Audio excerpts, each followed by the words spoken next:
Yeah, it took me a second. Yeah, no, I was like, what is he on about?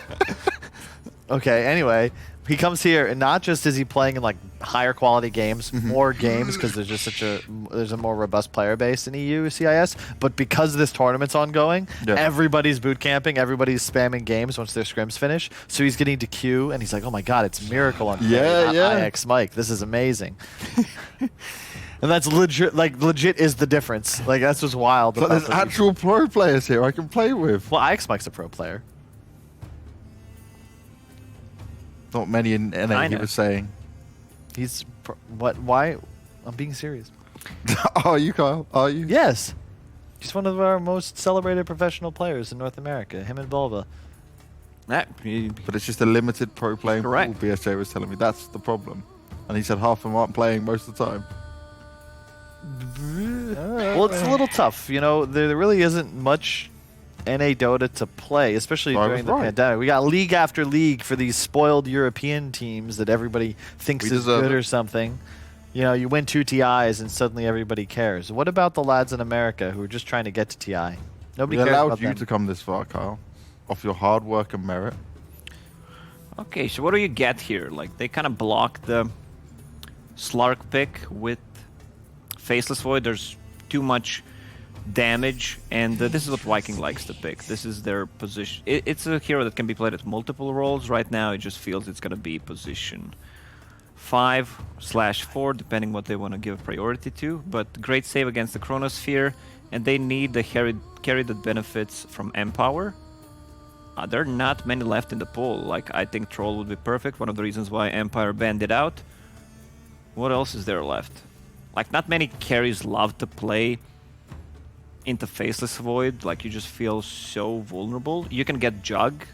Like, you need a good laning hero against the Batrider. They banned Drow. Like, Drow is very vulnerable to Batrider in the laning stage. Are you doing your best BSJ impression at this point? Go ahead, Kyle. I agree. Throw in a joke. You really played a great game of I Spy there. I bet you'd be excellent on a long road trip. Yeah, you pick Venge because it's got good minus armor synergy. You already see there's a mass amount of physical damage amplification on the side of Viking GG. They also have a lasso counter 1-to-1. Surprised they went for Venge over Oracle. I gotta imagine it's because they wanted to keep the role open, but makes me believe this might be a Venge core, and you put the Ench 5 with either Slardar or Mag as your 4 position. I think that just is more solid. But at the same time, I don't know how I feel about offlane Venge, but I know they're willing to play it. But against a Void in lane, it's pretty rough. Because the stun duration isn't long enough to prevent a leap to get the damage off. And you're susceptible to an early time dilation too after you cast stun and wave. Avenge is much better than Oracle in my opinion, because you can break the lasso and you can swap people out of Chrono. Oracle could also break the lasso, and Oracle could also make someone not take damage during the Chronosphere. And there we go, Jug. So ignoring. they have 2 abilities that go through Magic Immunity, through his spin, Lasso, and Chronosphere. Right now they need a mid laner. I don't think you want to play Mirana at the mid. So you pretty much know the matchup. We saw 5 men yesterday playing Magnus position 4. I still think they're just going to go with the pretty standard stuff, you know, Mag mid, Jug safe lane, have Slardar on the offlane. Slardar is pretty good, actually excellent against the Faceless Void in the laning stage. What? You're not even looking at me. You're just talking into the wall. No, I'm just monologuing, and then you're not even listening to what I'm saying. Because the screen is right. No, I'm listening with the right ear, the one I have headphones in. I can't handle this. The screen is right. You have the screen. You have the screen. You can just... He doesn't want to look down at his lap. Yeah. He wants to look up. I'd rather look left and not look at you. Because how many times am I looking at my notepad and I'm typing things down you guys are saying, I'm just blankly staring. All right, I think Empire, you just go for something solid like a TA here. I think you need a little more damage for the Chrono. You've got Bat. You could theoretically put the Bat mid and dodge the Jug matchup. I think that would work. LC's banned out, which would be my hero of choice in this spot. But you could also just pick some like stun combo with the Mirana. Okay. Yeah, but they also think it's going to be an offlane hero that this Batrider is going to be played at mid. Yeah. Since they banned out Sand King. It's a just safer matchup because you really don't want to put Jug mid ever, even if he's the best matchup against the Bat. I'm just concerned that they won't have damage and they go for the Quab. Okay, the could still be off lane actually, because against Jug you're just never threatened and you have pretty high base damage. It's a nice matchup against the Mag as well. I like what Empire's got because their team fight's just better. All three of their cores are very mobile. The thing you got to worry about is if Viking GG just sort of let the game stagnate, leave lanes early, and then Jug is just farming through stacks, jungle, lanes, etc. with Empower up. You want to make sure that if you're Empire, you're applying pressure and getting good uses of your Chrono and Lasso at pretty much any time they're off cooldown. They have this great combo, Queen of Pain and Faceless Void. I've seen fails of the week. You know, you can just push people out of Chronosphere, and I believe we're going to see that at least once this game. Like one hero at least is going to get pushed out by Sonic Wave. And I awesome. Awesome. And I can give you like my serious analysis where Viking are just going to stomp them in 25 minutes. Like they're going to lose, Empire's going to lose 2 heroes, easy Roche lineup with Slardar, too much minus armor, empowered Jug. It's too hard to deal with. Well, before I get your guys' opinions on this, remind everyone at home, EGB.com are partnering with us here for the Omega League, and you can see the odds below, and they think it's more favored for Viking GG. Certainly the better team on paper.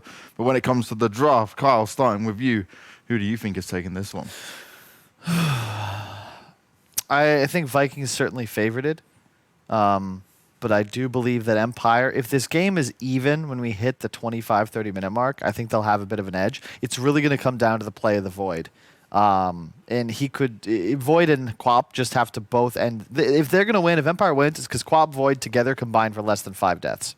That's a tough ask. Very specific. Okay, I like it. We've seen a lot of Faceless Void being picked throughout the last few days, and there was like literally no saves. Now you have Venge. What's happening with Shadow Demon, Winter Wyvern? In this game, you have... Which hero? Winter Wyvern. Say it again. Winter Wyvern. Weaver. Yeah, Good luck, Carl. You tried. Lacoste owned it. With having one hero that can, you know, just swap you out of the Chronosphere, it's a pretty big deal. And just keeping the buybacks, I think Viking is a very good team at that, especially when you play against like long cooldown, like a Chronosphere. You are going for who, Lacoste? Who am I going for? Viking. I'm just talking about Viking all the time. Cool. Do you want him to say it one more time, you know? No, we can... Pardon? What's this? What's this? Why are we swinging? I haven't been told. Yeah, I'm not sure if the commentators are ready just yet. You know what KP's like? He likes to make sure his hair is all perfect. Pycat needs to make sure he's on Super Saiyan mode. Needs to make sure everyone's in a good position, ready for this. Last time I saw Pycat, he was sleeping. The last game he was casting, that was his opener. There we go. They are ready now. KP, you've probably done your hair. Pycat, I'm hoping I see you in Super Saiyan mode. Let's get into game 1 between Viking GG and Empire. Remember, in this series, the loser will be eliminated. The next player goes on forward with a chance to qualify. And Pycat, wake up, buddy. It's time. Pycat, it's okay. They're done with their piece. You can wake up now. Also, there's a Kit Kat there, right? Just munch that up. You'd be right with his rain. But yeah, boys, we got a game. And I feel like the panel was a little bit Viking favored there. So just a teensy bit. Yeah, it's just a tiny bit. I think you called that before you dozed off. I mean, they were getting a bit, you know, it was getting to that point where I thought they might kiss at this rate. But when we focused on this game, I feel like we've heard a lot in favor of Viking. We even saw Carl focus on this. You know how he done that estimate yesterday, where I think it was last time, was if Puck dies once, or more than once, they'll lose the game. This time around for Empire, he made, I think it was the estimation that if there's a combined death count of more than 5 between Queen of Pain and Faceless Void, then Empire lose. Yikes. Yeah. And you got to give him credit for being specific. That's true. He has to get some credit for it. I mean, yesterday it was a 9 that's on Puck. We're gonna see what the counter is today. I think in this matchup, there's a very clear way for Viking to play this game. Like, they just have this Jug, and he has Mag. He's gonna get empowered. There's a Slardar who's gonna amp his damage. There's a Venge who's gonna amp his damage, and the Venge can also kind of save him from both Batrider and Faceless Void.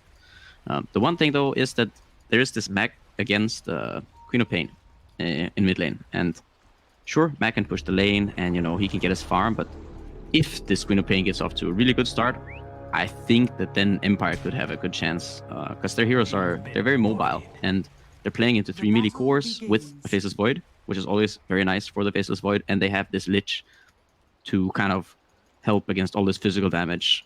And so, yeah, there's some chances, I think. But I would definitely favor Viking GG as well, just because how easy it is for them to play their lineup. Yeah, it's not just a case of if the stalemates and we farm, we're better off. It's also a case like when you compare what the commitment cost is to getting kills on each side. Like for Empire, it's about this big kind of wombo combo, right? With like Sonic Wave, Chain Frost, Chrono. Viking, they'll get to a point where Slardar will just jump in, stun, follow up another target. They've got 2 swaps to work with. Yes, they have this big RP, but it never feels like we're looking at Mag and going, well, you have to get one hell of a good ultimate to win a fight. Nah. The Mag in this scenario, he's more of just, he's in power, and at some point, like, he's gonna scale, right, with the physical damage. He's gonna deal a lot of damage on top of, like, the amplified targets from the Slardar, and also with the Venge extra damage, so. Just Wave of Terror, and, minus armor and whatnot, so. He's just gonna be dealing damage. I'm getting really confused, though, by this picture on the Queen of Pain. This looks so much like SD, doesn't it? I mean... Maybe I can sort of see where you're coming from a little bit, but I feel like the collar is kind of a giveaway, like this, which I don't want. She hasn't got the collar when you actually look down at her, right? I don't know why they didn't give it. I mean, the portrait, that's what I'm saying. Picture, like, right? Yeah, that's what I'm saying in the top, right? She's got that collar thing going on. So it's a bit like it's more like she robbed Death Prophet's kind of wardrobe, right? It's kind of like a Countess feel to it. Yeah, I don't know. Anyways, I think looking at the lanes here. Bottom lane, I don't really expect that much to be happening down here. I don't think they can really contest this Juggernaut. He can just spin off the stickies. They're going to trade some hits with the Ench, and I don't think that it's going to be very favorable for Empire in this bottom lane. Like I think it's going to be very difficult for them to be able to do something real here. Looking at the mid lane, unless Lightless somehow manages to outplay Boom, I think this should kind of just be a farming lane. Mag is gonna go. He's gonna try to push the lane and then go jungle and hit some creeps. And Queen of Pain will just sit in the lane and try to harass as much as possible. Yeah, looking at the top lane, into that, right? Because she went with the double Shadow Strike point. Yeah. And looking at the top lane, it's a very strong lane from Empire, just Faceless Void, and I mean almost any lane with Lich in it is just very strong. And also especially when you're up against these 2 heroes that solidly rely on physical damage. So I think Empire should do quite well in this lane. I don't know if they're going to win it very big or whatever, but I think they should be doing quite well. And the Void should kind of just free farm in this lane. Yeah, and they definitely need that kind of space at the Void, because as this game goes on, as things begin to scale, like you are going to reach a point where you're more or less wholly reliant on what Smiling Knight can do to close fights. Whereas for Viking, you've got 3 heroes that could easily just bring the big deeps in terms of physical damage to the late game from the Mag, Jug, and Slardar. Yeah, and we actually just saw the Magnus. He was forced back to base. He just put it back. He was kind of low. He didn't really have any regen flying out to him right at that moment. And even if he did, he was kind of too low to use just one salve and go back to lane. So he just ports back to base. And I reckon he's just going to keep doing this thing where he goes up to the wave, he tries to push it, and then if that doesn't really work, then he just goes jungle. Yeah, and if it does get too hard, the benefit of Magnus is because you have that empower, you can hit the jungle full time early on and then give the lane to Aramis or to Celery, whoever needs to basically catch up XP-wise. Yeah. It is going to give this Queen of Pain a very good game, though. He's going to get a lot of levels in this mid lane. He's going to get a lot of farm. So this is going to be one of those games where, the Queen of Pain has potential to do something. Like, if you play the game very properly, then you can definitely kind of roll with this one. But that's kind of the thing with this Queen of Pain, and why I think, like Kyle, he talks about both this Queen of Pain and Puck to some extent, these heroes where you have a really good start, but if you died, just the once or twice, you give away so much. And that's why most likely we don't see these heroes too much. But with like very, very careful, cautious play and proper play, you can do it. It feels like we're always bouncing back and forth, right? Like recently we had that, kind of 25-minute death ball meta. We were really hard into that, and it was like, yeah, this is great. We've been sick of seeing Magnus plus whatever lineups and people just hitting creeps. And now it feels like we're seeing a lot more teams return to this traditional. Well, I say traditionally, like old traditional, say 2012, was mid should be ganking, doing a lot of plays around the map. Now, after a while, we shifted into the secondary post 1 role. And I feel like we're now returning to that kind of era where they're starting to slide those picks back in like Magnus, where it's just heroes that can contently hit creeps for 25 minutes and not feel pressured to make plays around the map. Yeah, I think it just kind of depends on, you know, what you want to play, what you like playing as a team, and kind of how the draft opens. Yeah, Celery. Things along those lines. 7+ sticky nade bombs will do that to you. Looks like they cook themselves some venison, and they'll harass Shadowway as well. They're holding on to the arrow, and the guess will be wrong. But that does zone them away, managing to get the first blood and the bounty runes. Yeah, they get a kill on the Enchantress. It's kind of nice for the Batrider since he's not getting, you know, the best CS up against the Jug. But yeah, so he gets the first blood, and he's kind of happy with that. Juggernaut's still just free farming and slightly ahead in the lane bottom. Up top, also Void is... They're just trading kind of evenly. Void slightly up on the net worth. Slardar, yeah, same CS, but maybe had to use a bit more regen up against the Lich. Yeah. But for Slardar, like, getting this sort of CS early on, you're absolutely happy with. Once you have like 3 points and bash to the deep, the Void's unlikely to want to trade off them because he's relying on complete RNG compared to your guaranteed 4th hit bash every time. Yeah, definitely. Yeah. The Lich can kind of help offset most of that, though. Yeah. Plus the Time Walk. But it just keeps them on their toes, because obviously at the early levels, Time Walk has a decent cooldown, so the moment you do have to commit it, you have to respect the Slardar Venge combo. Yeah, and I like what this what Mastery is doing down here with the Batrider. He kind of just realized he can just cut waves, and what this does is it frees up the Mirana, so he can go towards the mid lane. He could go towards top. I don't necessarily agree with him just standing there and plinking away on the tower, but just kind of freeing up the Mirana to be able to try to send arrows either on the top lane or the mid lane and try to get some kills. Because the Batrider, he can just farm. He can stack these creeps and farm the jungle at the same time. Yeah, and there's not really much that Enchantress can do about it. So the top, there's going to be killing to the Lich, and it looks like Celery, he's just realized there's no point trying to contest the bat ride. He's following James around. He's like, whoa, that guy just done like 100 damage to my mid tower. I'll have to stalk him for the next 2 minutes to make sure he doesn't do more. Yeah, I mean, I don't know if it was 100, but that sounds a little bit much. You're right. You get like 40. You know when you try and upsell, like you knew it was a bad idea, so you just try and upsell it. Right. I think that's what I'm helping James out here. It's like, well, I mean, I lost half my health at the time. I hit the tower 2 or 3 times. I must have been like, I don't know, 20% of the health on that thing. Now the Juggernaut has to be a little bit careful down here for a little bit. He's gonna have quite a few stacks, and the Batrider does have spin, and I could see could potentially turn here. Yeah, he has got the last 2 available. So now with the spin being on cooldown, Shad should just back up for the moment. I mean, Mastery is low, but if you come to the edge of that tower ring, she's going to drag you out towards your death. Yeah, no points in the flame break, so he's kind of unable to send the Jug back into him, and not enough mana perhaps either. Yeah, and before they can even get to a kill stage, they have to force the 1 charges out of Shad because he's holding on to 20 all time. Yeah, mid lane, Queen of Pain ahead by about 500 gold. We see Viking GG having a net worth lead of around 1k right now. Yeah, and that should increase as you start to see like Magnus connect with Jug just to give him the empower, right? Because it looks like Jug's going for a bit more of an accelerated build. He's going into the drums course first. We're not going to see a Battle Fury. Don't really need it that badly when you've got a hero like Magnus on your team. Yeah, I think in general, the consensus has kind of always been that when you have Magnus on your team, all you really need is to just buy stats. Like, you buy items that give you, you know, they provide you stats, right? Because the stats improve your damage and they kind of improve your tank ability. And so they set up the Magnus for success as well as yourself. That was a cheeky kill by Boom. A little bit cheeky out of Lightless. He saw that all the mana had been committed to a kill Mirana alongside the RP, so he sees his opportunity. And he takes it. Now, Celery actually needs to be careful because he could go down if he hangs around here.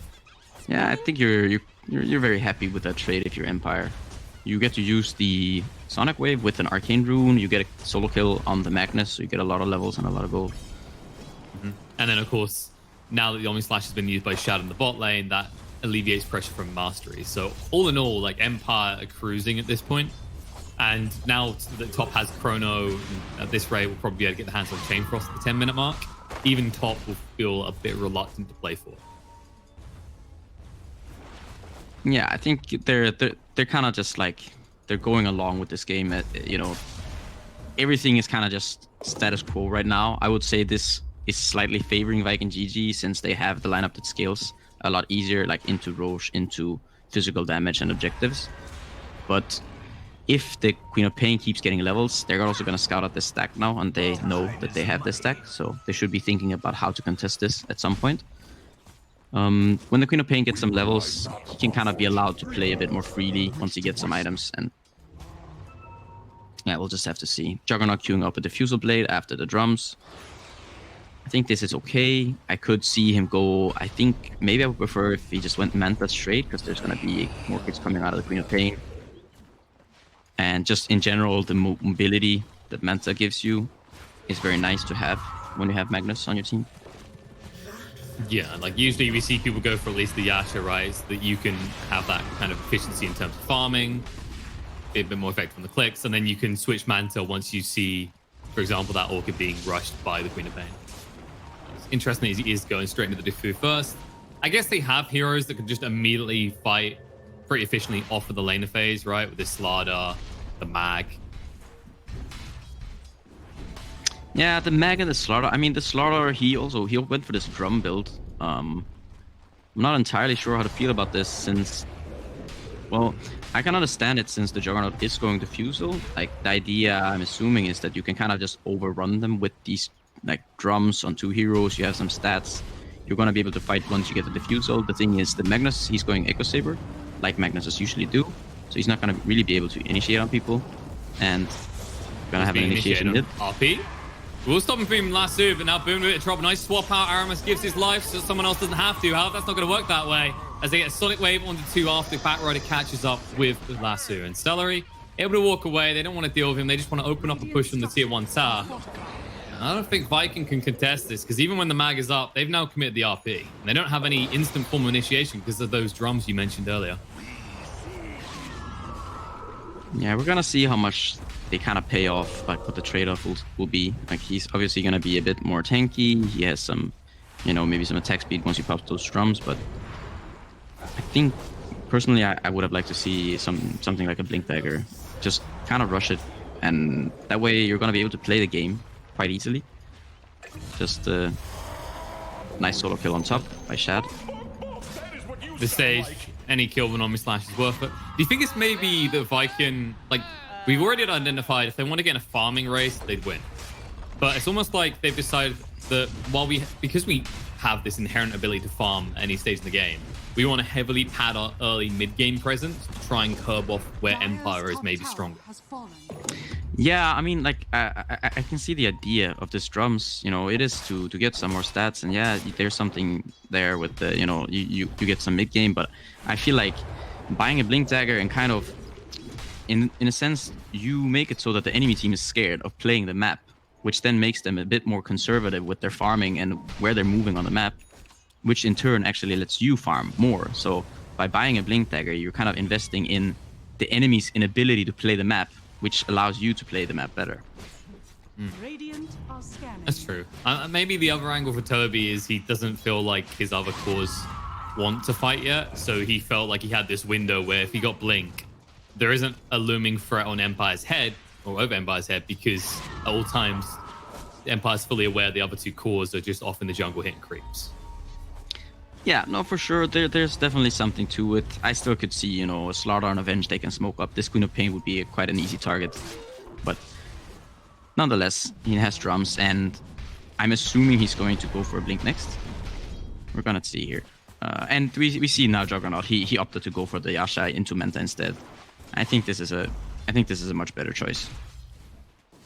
Yeah, it does feel like it really comes down to that discussion we just had, where they decided to opt for these early game items, and almost feels like instantly afterwards they've identified they're still not as strong as Empire on these rotations. So just fall back to what's maybe a little bit safer. Obviously, it's going to be worthwhile when you can see the Queen of Pain is building that Orchid as well. You know that Empire are going to probably set the pace in the next 2 minutes off the back of that item. Yeah, we've still yet to see a Chrono. There's going to be, most likely, it's going to be a level 12 Queen of Pain. He's going to have Orchids. They're going to have the Chrono. They're going to have all their spells ready. And I'm looking for them to kind of just... They need to look for fights right now. That's what they need to do. Their tower pushing is not the best. And so them not knowing how close or if the slaughter could have a blink, I'm assuming they should keep track somewhat, like that he shouldn't have it, but they just want to find fights right now. They want to find fights and kill heroes. They don't really want to stand at towers and wait. They just want to look for fights. Well, here's a fight. Batrider does get caught out. He was the one posturing aggressively, instantly gets punished for it. At least James picked up the runes, so it's not completely for nothing. But now with Batrider off the map for 30 as the nighttime begins, Viking might feel a bit more confident to move out and look to make a play. And there it is. The smoke's going to come out straight away. They won't have a catapult, though. This is always the frustration of Mirana. Just able to stop these early pushes that are usually heavily reliant on the catapults. Toby sees the target. Looks like Eknar will be an easy pick. The arrow to try and buy some time. These right clicks should be good enough, and they might be able to get James if he's not careful. He's able to leap down before the bash comes through. But that was a smoke, so all in all, Empire should be content with that. They don't for sure know that there's a smoke going on there, as it was a nighttime reveal. Yeah, at the same time, they're kind of like breaking the smoke. I think this is a time where you kind of want to be controlling the game right now. The Viking GG, like, there's no blink. There's going to be a blink coming out very soon on this Magnus. He has his Echo Saber. He's going to have blink. He's level 12. Maxed in power. Juggernaut, also level 12. He's getting closer to that Manta. So I think this is kind of the time where you want to be taking some control of the map. And you want to be using this Chrono, I think. Like, way more than they have been. I don't think we've seen a Chrono so far. Maybe I missed it, but I haven't seen one. And so I think that they should really be utilizing their spells more when they're off cooldown. Like, Batrider, Queen of Pain, and Faceless Void. They should all be thinking about how to get kills. No, it looks like we might not see a Chrono, and once again, as Toby's able to get away, he was blind mastery. Maybe what happened is Smiler Knight was watching the games yesterday, and he doesn't want to risk his teammates running into his Chronos, so he's going to hold on to it. Because, you know, there's heroes that could blink in, right? Like Batrider could get stuck in. Your mid could blink randomly into your Chrono as well. These things could happen. Are you trying to say something here? No, well, I'm just saying that Chrono is a dangerous spell that can hurt your own team as much as the enemies. That is They're not really hurting Magnus here. So stupidly tanky. Gets away with that. Omni Slash does come out. Now Smiler Knight will look to back away. He has got that Chrono. Now this is his moment. There's nobody nearby. The pause will give him ample time to think about where he wants to place this. I don't know if they've got the damage without the Chain Frost. And Queen of Pain, she's a little way away. Yeah, it looked like a really good fight. And then nice Glimmer Cape coming out of... Was it? I thought I saw Glimmer Cape. It was Celery, out of the Enchantress, yeah. Enchantress, Glimmer Cape on the Magnus, and then a swap to kind of get him out of harm's way. And now, yeah, the Lich is dead. The Queen of Pain is not in the best position. They have a Chrono that they might use it, but Juggernaut is very tanky right now, and so is Slardar. So is this Magnus that's still trying to kill the Mastery. He should be going down for... Oh no, the Skewer Away! The Sonic Wave's going to miss from Lightless. He held on for it too long, and as a result, they're going to lose more heroes. Venge actually goes down the side of Viking. They're still hunting on the Smiler Knight. They do have full vision on him. Toby's got the blink in 3 seconds, but there's a time walk away. However, he's got the river to work with. They decide against it as it's too close to the tier 1 tower. All in all, though, like, I mean, you said it yourself, Empire. You expect them to be the ones making the, setting the pace. But I feel like what we just saw in that last fight is how heavily reliant they still are on magical damage, and how much that Glimmer Cape you mentioned is going to screw them over in these engagements if they don't deal with Celery first. Yeah, I feel like their kind of approach to these fights is a little bit wonky. I think they need to be shoving lanes a little bit harder. And unfortunately for them, they don't really have the best heroes. Like the Void, he can't really push lanes that fast. Queen of Pain, you can do it somewhat quickly, but also not the fastest lane pusher. And their supports, they don't really do it either. There's the Batrider, he's okay at it, but they need to be shoving these lanes so that they can force Viking's heroes to show up on the map, and so that they can get these kills on them. Instead, but Viking GG... Yeah, they're getting caught out when they're trying to shove. And you kind of see the problem, right? Like, it's not just that Viking now have so much mobility. It's like you mentioned, like, Queen of Pain not the quickest person pushing in waves, and the way she has to do it. It's not like one of these heroes that you can have in a lineup that you might have, like a Chikiro, where if it looks really bad, you just macropie and walk away. Like, you're always showing, like this, and this is what occurs every time. He does manage to get away this time, but Toby won't die for it. It is a tough game. It's a very spooky one. It's not like Smiling Knight's clear on these waves either, because he did go for the Midas build.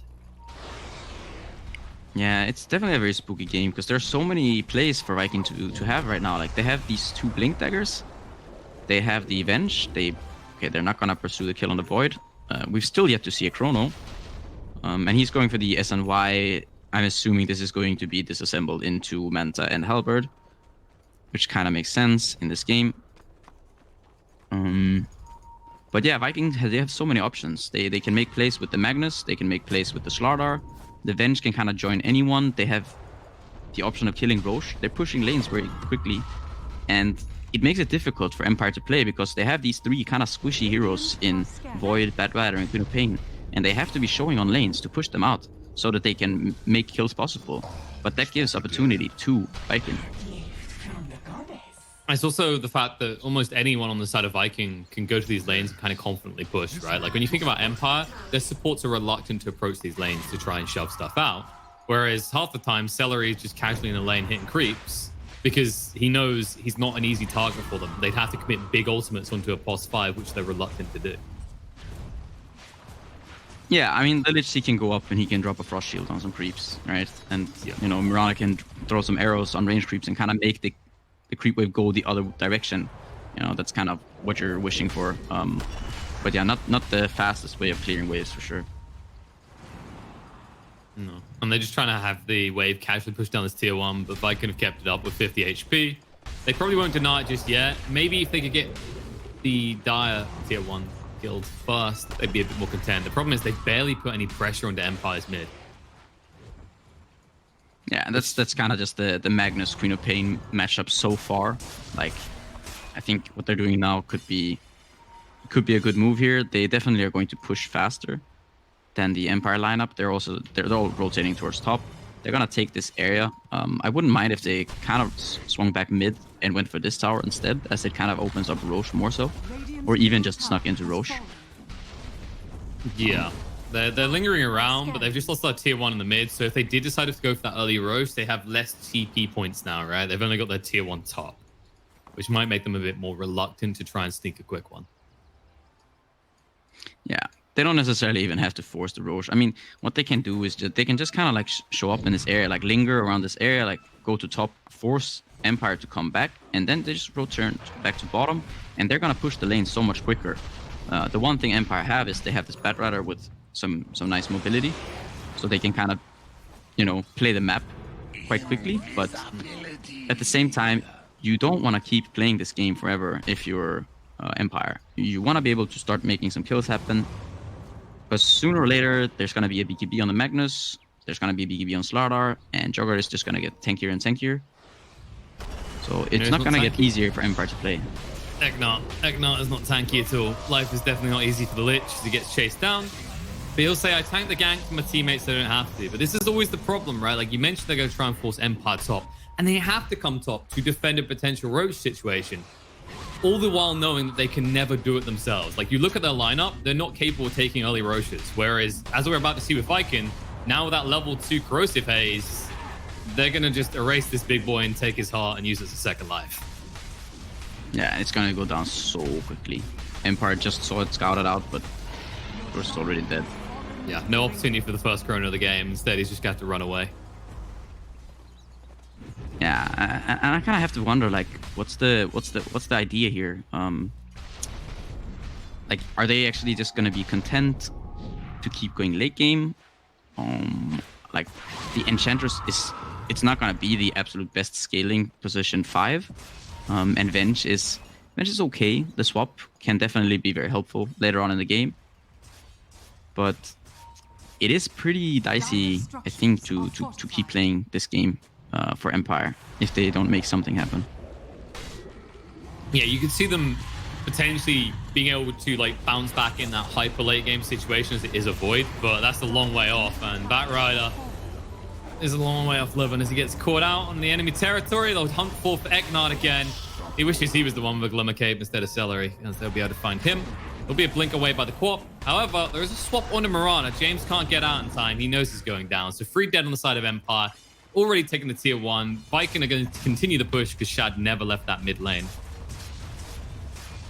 Yeah, just a very kind of easy to execute, clear idea of what to do here for the Viking lineup. The Juggernaut just has to, you know, hit creeps and just keep farming, keep pushing lanes. And Empire are the ones that have to make moves happen, and it's just not happening right now. No, and you have to question when it is going to, right? Because Smaller Knight, I mean, he's got his Manta, he's got his Heaven's Harbor now. It almost feels like every time we're checking in on him, like we're assessing his item choice and we're thumbs up with it. But it almost feels like it's too late for the state of the game, right? Like now, there's nothing to be done. You have to wait out the Aegis. By the time that is expired, you're probably going to have a Skadi on the Jug, and you still are unlikely to have your Butterfly complete. Yeah, the thing is, like, he's keeping, or he has been for the most part of this game, thanks to the Midas and to him just farming, he's keeping somewhat of an even pace with Juggernaut, but that's not really enough. You want to be ahead, because there's a Slaughter on the enemy team, there's a Magnus on the enemy team. Like, these heroes, you're gonna die pretty quickly anyways. You know, if you get caught in an RP, even potentially just a Slaughter stun into Amp and Bench, you can still die as this Faceless Void, even though you have quite a few items. Yeah, whereas the Juggernaut, he has very easy access to this Roche. Killing the Roche for them is so easy, so he's gonna be playing with this Aegis, and his item choice is easy, right? Like you mentioned early on, for him, whenever you see his Magnus, what teams tend to do, the carry is going to pad stats, right? He just wants to tank up, because he's always getting that effective damage out of that, plus the Corrosive Haze and the Slardar you mentioned.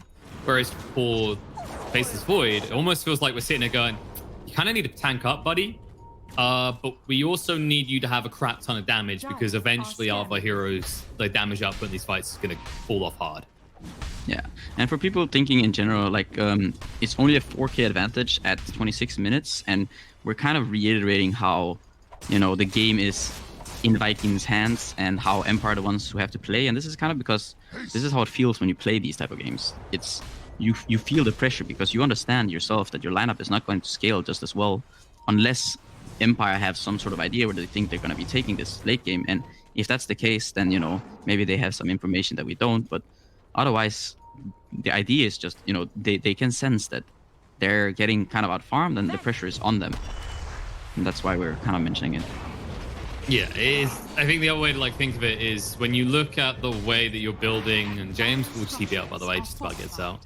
When you look at the comparison of the way these two teams build, it almost feels like Empire's items are reactionary to the state of the game, whereas Vikings, they're able to like align themselves for later on without much consequence. As there might be consequence for Shad, they can't even get through the Aegis though. Smaller Knight, it's not worth the Corona, he knows it, because he never knows where Aramis is. He only assumes that the Venge is nearby. Yeah, they wanted to try to kill the Juggernaut before, like, just kill the Juggernaut without using the Chrono, so they could get the Aegis and then just Chrono on top of where the Aegis, like, where we would respawn, but not enough damage at this point. No, and good luck making that kill happen now. You just complete the Skadi up to 2.5k HP on this Jug. Yeah, things looking kind of grim for Empire right now. I mean, where is your play? You can split push only so much. You're running out of towers to kind of sacrifice to the Vikings, and they are actually beginning to look like the Vikings of old. You know the, like the kind of infamous legends of how like Vikings would raid and they'd like, you know, they never conquered, but they'd invade and take the loot. It actually kind of eventually got to the stage where the locals would like just gather all the treasures and go, "Is this enough?" Just, the Vikings just would give it. like, yeah, sure, dude. We'll take that and we'll leave. Right, So right. it almost feels like that's the state of this game, where Viking have gotten to a stage where they show up and Empire like, oh, we tried the resistance last time, it didn't work. Maybe if we just like throw a tower at them here or there, they'll let us continue existing. Yeah, at this point, it kind of feels like they're just handing over the goods to Viking. Aegis was reclaimed just a few moments ago. Juggernaut queuing up an Abyssal. Slardar with the BKB completed. BKB on Magnus, just keeping up with the item progression. The Queen of Pain she's quite farmed. She has Shiva's Orchids, so not doing poorly by any means, but she gotta wonder, from the is same it enough? exact issues. Well, that's the thing, right? They kind of reached this point where they have to commit to this idea of kill first, because like, what other choice you have as the Queen of Pain now, right? Like, if you rush to BKB, we already mentioned the amount of physical damage that Vi can have, so you can't go that route. You need to like spike up your damage somehow. The Butterfly is going to help Smiling Light in a lot of ways, but other than those two, there's nobody else in this game that's able to really you know, give a bit of Vavavoom, give that item that puts you over the edge in terms of having enough to burn through Viking's heroes. Yeah, and I'm not really sure that just like Void getting a butterfly or getting, I mean, any item for that matter is going to be enough. Like they're going to be relying quite a bit, I think, on like magic damage this game. But there are 2 BKBs and a spin, and there's a Glimmer Cape and a Venge. So dealing all of this magical damage is not going to be the easiest thing. Like I feel like this Void is going to need, you know, some pretty big chronos hitting multiple heroes, and we've still yet to see any hero caught inside a chrono.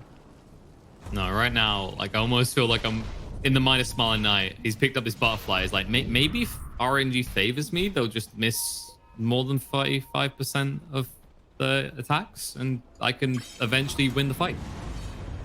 Yeah, who knows? You know, he's Get up trying to level become 25, PA. Get the backtrack maybe. He's cosplaying as PA right now. Yeah, dude. I mean, Because just get PA's second ult is butterfly again. passive, and so far his ult has also been passive. So There it is. It makes sense. And that would mean he has 2 passives. Also, he's building in the Heaven's Halberd, so he'll have more or less the same amount of evasion. yep. And eventually It all he'll be makes sense better now. when he gets his backtrack. I mean, it all makes sense now. So he'll survive. The problem is, can the rest of Empire, or can they find someone to kill? They go for Shad. Last year, the Dragon Way. Aramis trying to get close enough to save the day. He needs to get closer, but he doesn't need the assistance. They don't put a dent in. And meanwhile, look at the backline of this fight. Queen of Pain just goes down. The RP just makes her go splat and goodbye. And Eknart will be chased down as well. He'll die. James is able to TP away. Mastery is trying to run, but you're approaching river territory. And this is Slardar lands. Oops, Slivering Crush off the mark.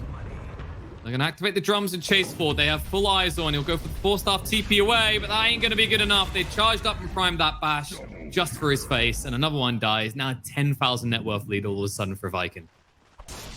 Yeah, and that's the Queen of Pain that's been farming like for 30 minutes, and he goes down in, I mean, I don't know if it was 1 second or half a second or somewhere along those lines. And Void's still just unable to kind of use the Chronosphere. They throw out the Chain Frost on the Juggernaut. He just uses Spin. And they just don't have...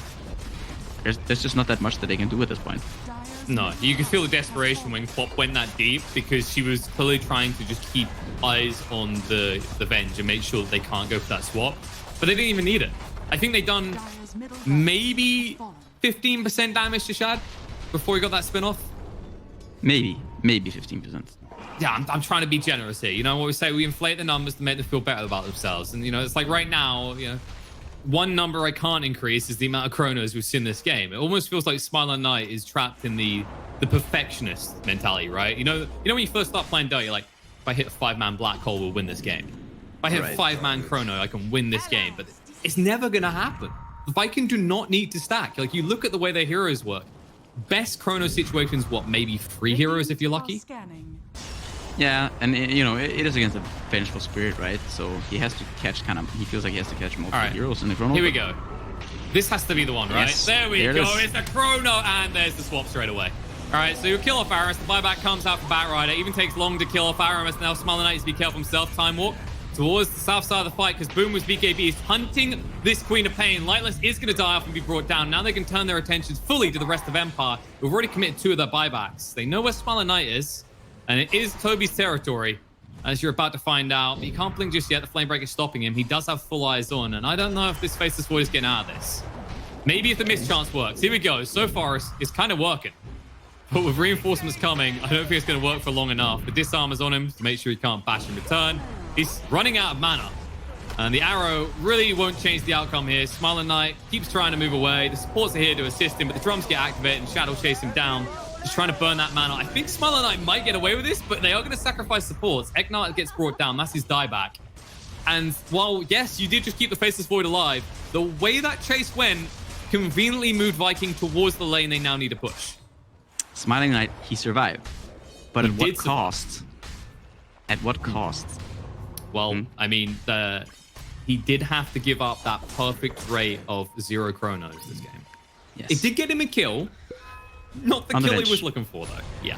No, and I think at this point, there's just very little you can do. There's gonna be a Roche, and it's gonna go down in... Very I don't know fast. if that was... I mean, that was like... I clicked over, it a went few from seconds. like a third Yeah. HP to no HP in about 2 seconds.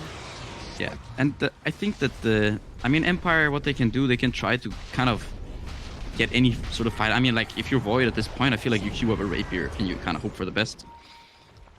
I mean, he's they're got damage ideas. He's going for a Daedalus, but it's hard to see Viking giving him enough time to even get to that item right now. Like, Yeah, they have them fully on the ropes. They're just lacking very heavily in damage right now. Their supports are not dealing enough damage. Their cores are not scaling well enough, not dealing enough damage, and the game, it's just in a very rough position for them right now. All right, James is gonna get. All right, well. While they were killing Mirana, there was an awkward moment on the left because Batrider had to lasso and TP away from Celery. Right. Immediate tip is appropriate. I mean, if you're Celery right now, you're like, I'm not really sure what that was about, but okay. No lasso to worry about for a while. Toby, disarm out under the void. Smiling Knight just wants to get those clicks in. There are reinforcements nearby, and there's the RP coming out, and they'll just eviscerate everybody on Empire, bar one. Smiling Knight, once again, trying the same escape pattern as last time. This time he doesn't have supports to protect him, but he's a lot closer to his base. Toby is a little bit reluctant to let him go, but it doesn't matter. They've got the creeps coming in. They've got access to the base.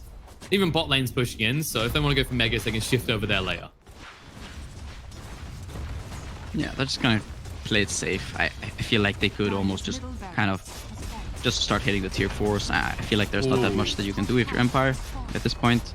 You have 2 heroes dead. There's no lasso on the Batrider regardless. They know he has no buyback. Yeah, the Lich will be alive soon, but... Calm down, Plycat, because there's a 1% chance, that Empire can win this. All right? They just got to split push as quickly as Viking kill Roche.